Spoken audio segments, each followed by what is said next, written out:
Hey guys, have you ever found yourself thinking, we need some more beer on Earth? Well, guess where we are? Earth Beer Company. Let's check it out.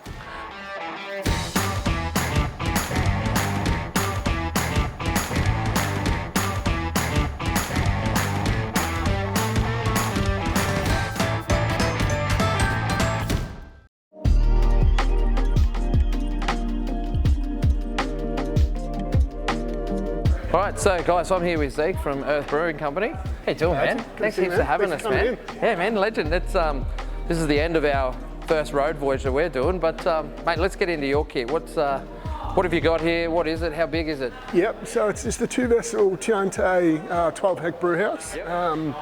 Much louder, kettle whirlpool. Nice. Operates pretty smoothly. We get pretty good efficiency out of it. There's some slight changes we've done since we've had it to just upgrade little things, and still a few more things we'd like to do, but that just comes with time, doesn't it? Yeah, 100%. Yeah. Pretty decent sized heat exchange too. Yeah, that's really good. It's actually well and truly oversized, but it just means that we can get away with not using much cold liquor. That's right. Yeah, and then that's that efficiency save it, eh? 100%. Yeah. Anything? So you've got some hard plumbing going over to the other side. Yep. Is that so that you just didn't have to run over hoses and? 100%. Yeah. Originally we just had hoses for everything, but the price of hoses, they add up, and then they wear out as well. Where hard piping, when you can afford it, later on the track when we were open for the first year, we installed that just to minimise the amount of hoses we have to use throughout the brewery. Yep. Yeah. How sort of often are you finding yourself brewing? Like, obviously it's customer dependent, yes, and what you can sell out of the market, but like on average, is it once a week? Is it 3 times a week, or is it? Yeah, it varies from either one to 3 times a week, depending on demand and busy times of the year. Yep. Which is good because we have a really tight team. Andrew, our head brewer, he sort of runs the show, and I step in to help him out when needed. Yep. So it's only really the two of us plus Domino, who's actually here today, helping out behind the bar. She does solid work with us as well. Yeah, nice.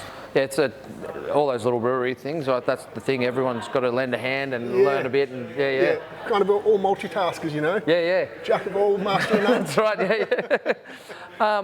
Now we're on a farm here, eh? Yeah, we are. Do you use any of the spent grain? Is it that sort of farm? We're actually on a 400 tree, 25-acre avocado farm. Okay, so they probably don't need spent grain. They don't need the spent grain, but luckily there are some hungry cows around the corner who eat it up for us. That's always really good. Yeah.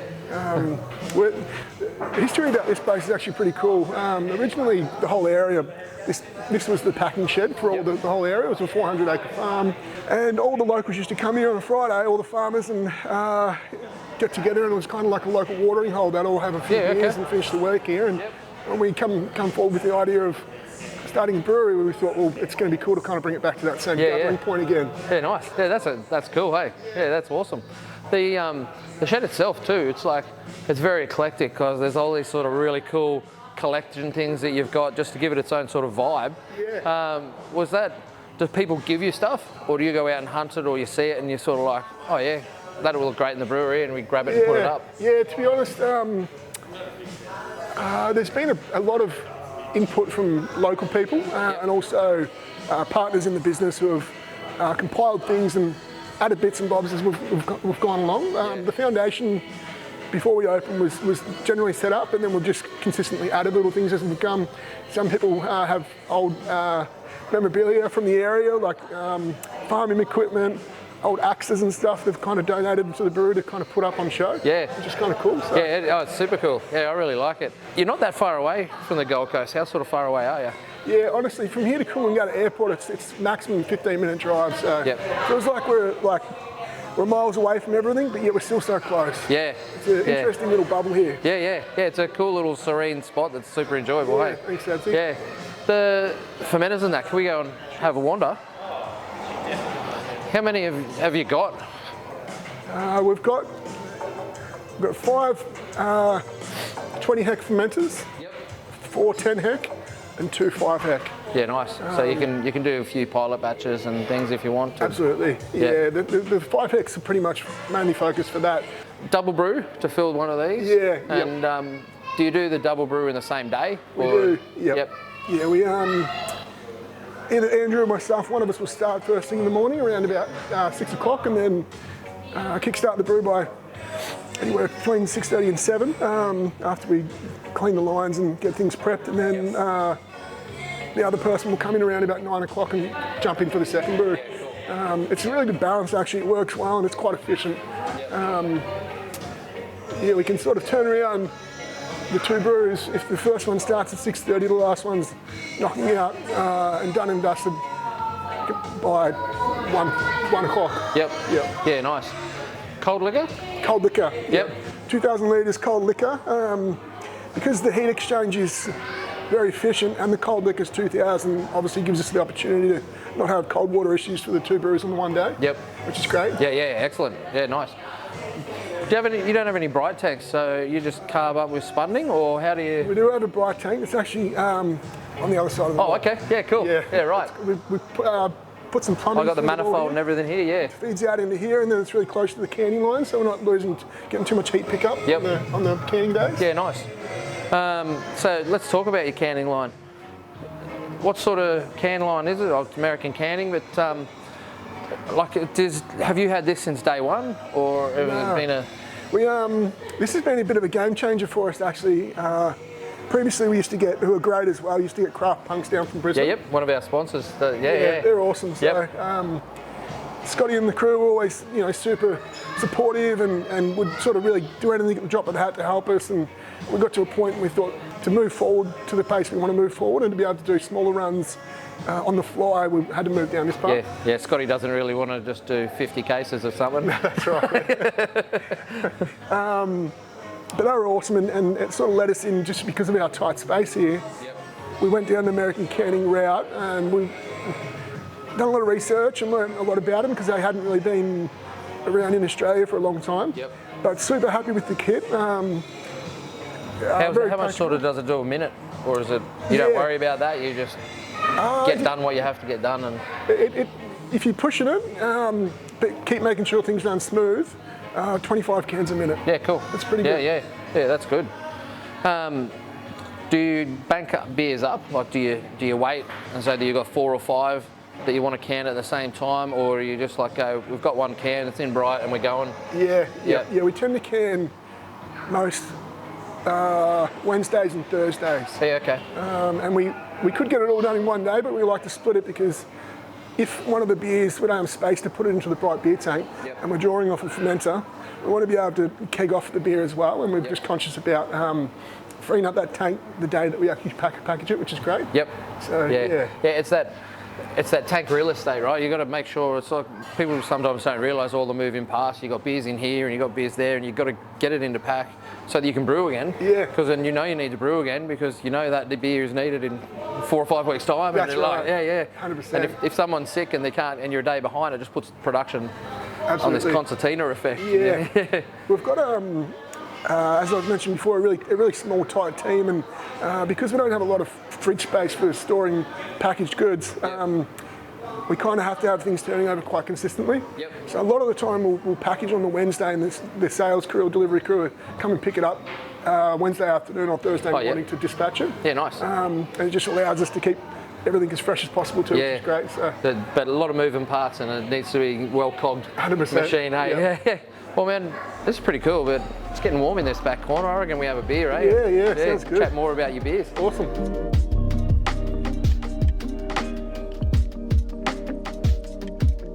All right, man. No, thanks for the tour. And now we're sitting here with the beers. We all went the we went the Harvest Red Ale. First off, Earth Brewing, man. Yep. How long's it been here? Was it just because you wanted beer and you had a shed? Or what's the deal? Yeah, we're getting close to the 4.5 year mark now. We opened just before COVID hit in November, so two or 3 months out before COVID started. Yep. Gave us a chance to open the doors, gave us a taste of it, and then it took it away. Yeah. But this is what you could have had. Yeah.